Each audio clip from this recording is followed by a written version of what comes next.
Terima kasih masih bersama kami. Pemirsa, para ilmuwan dari University of Cambridge dan British Survey telah memperingatkan bahwa peristiwa hilangnya es besar-besaran bisa menjadi kemungkinan yang realistis jika tingkat gas rumah kaca di atmosfer terus meningkat. Tim peneliti memamerkan hasil penelitian mereka di Royal Society Summer Science Exhibition tahun ini di London untuk meningkatkan kesadaran akan perubahan yang terjadi di Antartika.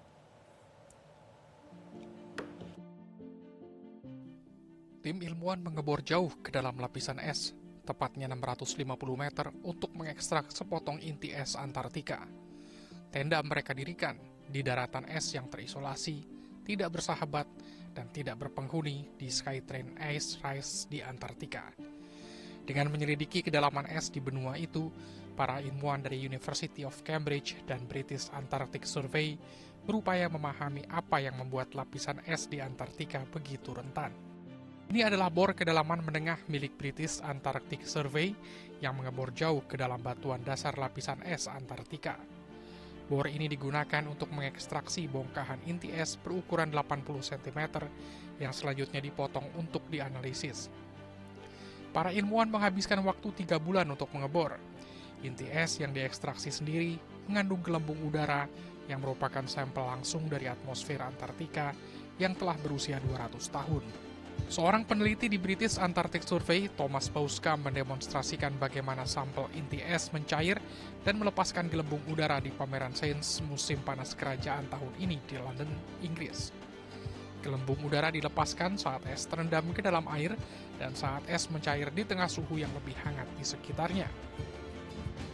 An ancient ice core sample in this little cup, and if you can hear it now, the microphone, you might hear the bubbles popping, and that's actually air being released that had previously been captured in the bubbles for almost 200 years.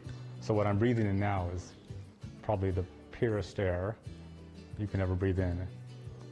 The concentration of the gases like carbon dioxide, methane, all the greenhouse gases that are causing warming today were a lot lower in the past, and what our ice core data show is that the world we live in now has unprecedented levels of greenhouse gases.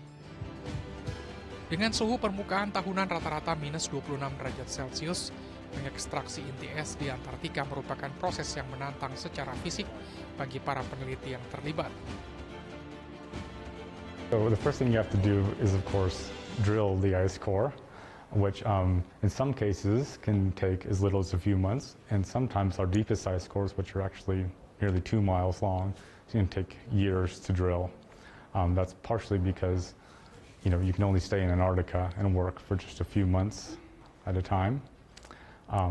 So it's a huge effort just to drill the ice core in the first place. And then, of course, you always want to get back home safely where it's nice and cold. So places in Antarctica we drill ice cores, they're maybe minus 50 degrees centigrade, so very, very cold. Pesawat dari British Antarctic Survey dan Angkatan Udara Kerajaan Inggris digunakan dalam ekstraksi inti es. Beberapa sampel inti es disimpan di tenda-tenda di Skytrain Ice Rise dengan suhu di bawah 0 derajat Celcius yang optimal untuk penyimpanan jangka panjang. Selain komposisi udara, setelah dianalisis, sampel inti es menunjukkan kepada para ilmuwan wawasan historis tentang pola kehilangan es besar yang telah berlangsung selama ribuan tahun.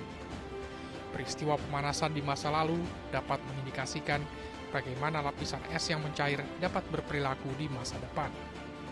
We see in the ice core is that 8,000 years ago, we saw the ice elevation of the Antarctic ice sheet in our area go down by over 400 meters in just 200 years. So this is a massive event where loads of ice was lost very quickly in terms of climate.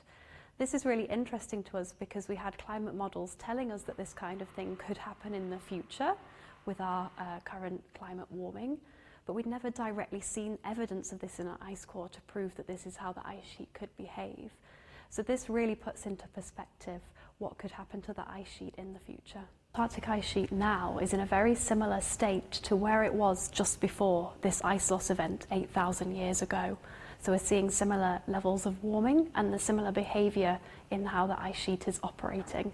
So that's why we need to be perhaps a little concerned about if we keep pushing these emissions higher and temperatures higher, that we may be very realistically coming close to one of these ice loss events, major ice loss events again.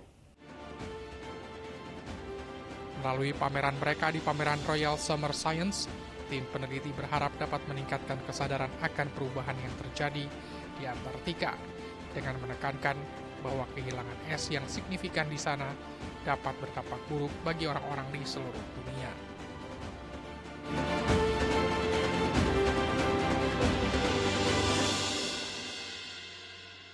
Jelajahi cara baru mendapatkan informasi. Download Metro TV Extend sekarang.